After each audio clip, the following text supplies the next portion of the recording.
All right, let's talk about it. 6ix9ine just dropped another wild clip from his sit-down with DJ Vlad. And honestly, this one might be the rawest one yet. I know people clown 6ix9ine all day long, troll this, rap that. But this time, bro came in with receipts, timing, and straight up facts. And Vlad, to his credit, didn't even try to water it down. He let 6ix9ine control the entire interview like he was producing it himself. Let's break this down because it's got the whole industry looking shaky.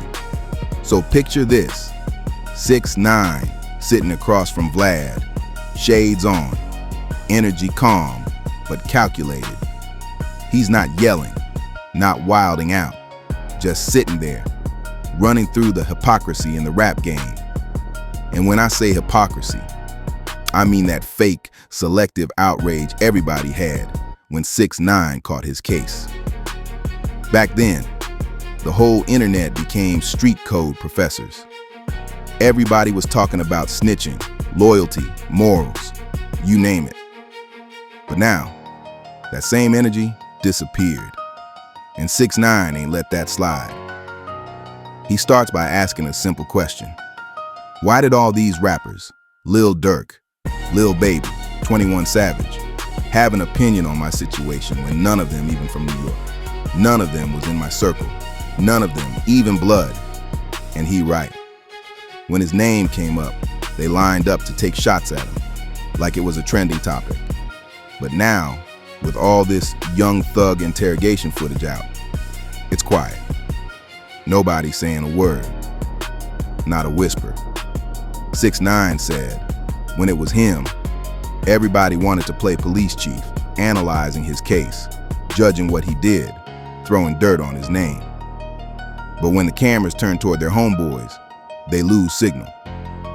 He said, they only hate rats when it's somebody they don't like.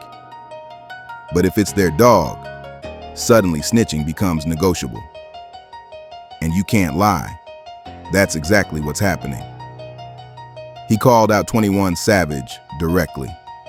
Said, you made a whole song called Snitches and Rats, acting like you Mr. Street Morality. But soon as your people get caught up, you on Clubhouse saying you can clean up snitching if the money right. That right there exposes everything. It ain't about the code, it's about convenience. Then he slid over to Lil Baby. He said, whatever Wham says, goes. And he ain't lying. Baby moves like the Atlanta boss, like he speak for everybody down there. But now that young thug's name coming up in paperwork talk, Baby real quiet. No comments, no posts, no interviews. And 6ix9ine said it straight. When it's time to talk about him, everybody got energy. But when the spotlight turned toward their people, they hiding behind no comment. And that silence say everything. Now let's be real. 6ix9ine not the first one to point that out. But he the first one bold enough to say it on camera. And Vlad let him cook. Usually Vlad cut folks off, redirect the convo. But he sat there, letting 6ix9ine direct traffic. Bro was literally saying, put that clip on the screen, add the arrow, blur that body. Like he was producing his own episode, and Vlad actually did it. Say what you want, but 6ix9ine know how to make TV. Then he shifted gears to Lil Durk, and this where things got spicy. He said Durk didn't have no major records until Drake gave him that stimulus. Before that, Durk was moving quietly, trying to find his lane again. He said, Drake put Durk back on, and the first thing Durk did was use that platform to diss me. And it's true. When Laugh Now Cry Later dropped, that Durk bar about 6ix9ine had the whole internet laughing like it was the cool thing to do. 6ix9ine said, y'all dissing me for clout, for likes, for attention. Not because I ever did anything to y'all. And honestly, that tracks with what we saw. He even brought up that old rumor that Durk said 6ix9ine offered him money for a fake beef. 6ix9ine laughed and said, I told him I'll fight you for free. I don't like you. I don't respect how you move. That's not clout talk, that's emotion. Say what you want about 6ix9ine, but he owned his energy every time. Then he pivoted into King Von. And this where the interview went from interesting to explosive. 6ix9ine said he never knew Von personally, never had words with him, never crossed paths. He said Von and Durk just started dissing him because it was fashionable, because calling 6ix9ine a rat was trending. He said they wanted clicks and likes. They didn't care about facts. And honestly, when you look back at it, that's exactly how it went. Everybody wanted a piece of that anti-6ix9ine wave. Vlad tried to challenge him, saying Von only said something because they were in the same industry. And 6ix9ine shot right back. So if that's the rule, why none of y'all in the same industry speaking on Thug? You got the same career, the same fans, the same headlines, but now you quiet. And Vlad had nothing for that. He just sat there. That's the thing about 6ix9ine. He knows how to control the room. You can call him emotional, but he always got a point buried in that chaos. And this time, he was speaking directly to the fake unity that exists in rap. It's only unity when it benefits them. When somebody fall off or get locked up, it's free the real. But when somebody they don't like get jammed, it's he a rat. Then the talk turned to Von's death. And this part was wild. 6ix9ine straight up told Vlad, run that footage. Side by side. Blur the body. Do the TMZ arrows. And Vlad really followed his directions. That's when I realized 6ix9ine might actually be better at media than most of these journalists. He literally walked Vlad through the edit while recording the interview. He said, show how many people were with Von that night. Count them. Show how many ran. Vlad tried to say, not all of them ran. 6ix9ine said, run the clip. And once they played it side by side, the footage told the story. A lot of those dudes scattered when the shots went off. Now, truth be told, a few of them did shoot back. But 6ix9ine wasn't lying. Most of them dipped. And what made it even crazier was how Vlad replayed his own voice saying, not all of them ran, over and over again like 6ix9ine told him to. 6ix9ine laughed, said, run it back again. Let him hear it. It was almost disrespectful, but entertaining as hell. The whole point 6ix9ine was making, loyalty only sound good in interviews. When real danger come, people run. He said, everybody say they gangsta until something actually happened. And you could tell he enjoyed proving that on camera. He not talking just to troll anymore. He building an argument. And that's what makes this particular clip so powerful. It ain't 6ix9ine trolling. It's 6ix9ine calling the industry out on their selective morals and fake street image. Because he's right. These rappers pick who they apply the rules to. If it's their boy, it's free him. If it's somebody they jealous of, it's he told. Now here's the part that caught me off guard.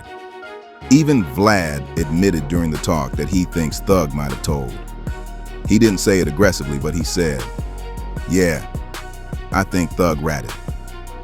And 6ix9ine looked at him like, exactly. So why is nobody else saying it? And that silence spoke volumes. Because if even Vlad, who's made a career out of catching rappers saying too much, is saying Thug cooperated, and still no rapper dares speak on it, what does that tell you? 6ix9ine said, they all fake. The rules only apply when it's convenient. When money involved, they bend everything, and you can tell he meant that. He said the game been fake since before he came home, but his situation exposed how weak everybody's principles really are. Now, let's talk about how he handled himself in that interview. This wasn't the wild rainbow-haired kid jumping on tables. This was a calm, methodical 6ix9ine with a point to prove. He talked slow, let Vlad hang himself in his own questions, and then doubled back with facts. He was running that set like a producer, not an artist. And Vlad let him. That's what made it even more interesting. Because usually, Vlad tries to lead the interview, but this time, he followed 6ix9ine's cues. And it worked. You could tell he knew it was viral gold. Every moment was designed for a clip, a share, a reaction. Now, say what you want about 6ix9ine. But the man understands virality better than anybody else in rap. He knows what to say, how to say it, and when to say it. He plays the internet like an instrument. And when you watch this interview, you realize half the people calling him washed, still reacting to everything he does. He even said in the end, they gon' skip this part, but it's facts. And he right, every time he speak facts, folks skip over it because it don't fit their narrative. They don't want to admit that the rat got a point. 6ix9ine ended the interview saying the same thing he'd been saying since he got out. The game fake, the code fake, and the people enforcing it even faker. He said, y'all let money change the morals. You'll forgive anything if the bag right. And that's hard to argue with when you see who people still working with and who they protect. By the end of it, you could tell even Vlad respected it. He ain't co-signing 6ix9ine's lifestyle, but he understood the logic. He even said, yeah, a lot of rappers picking and choosing right now. And that's the whole point.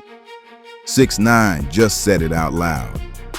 Now let's step back for a second. This ain't about whether you like 6ix9ine or not. This about honesty. When Gunna took a plea, they called him a snitch. When Thug's interrogation surfaced, silence. When 6ix9ine told, they crucified him. That's not moral consistency. That's politics. 6ix9ine exposed how image runs everything in hip-hop. It's not about truth. It's about perception. You can be the fakest person in the room, but if people like you safe. He said, I never cared about being liked. I cared about being real. And you can tell he stand on that. Even if you don't agree with what he did, you can't deny he the only one saying what everybody else too scared to say. And I think that's why this Vlad interview hit so different. It wasn't trolling. It was analysis. He breaking down how the whole game works in real time, using himself as the example. He's showing you that these codes everybody scream about only matter when the camera's rolling. Once the camera's off, it's all business. He said, they said I was done. But here we are, still talking about me, still reacting, still mad. That mean I won? And, low-key, he got a point. You can hate 6ix9ine all you want, but he's still the topic. And as long as people care enough to debate him, he's still relevant. That's why I think this Vlad interview gonna go down as one of the most important in years. Not because of the trolling, but because of how it exposed the game's double standards in real time. 6ix9ine said, I spit facts. They gon' skip this part. And he right again, people always skip the truth when it don't fit their favorite artist's image. So let's keep it real. 6ix9ine's not asking for forgiveness. He's demanding consistency.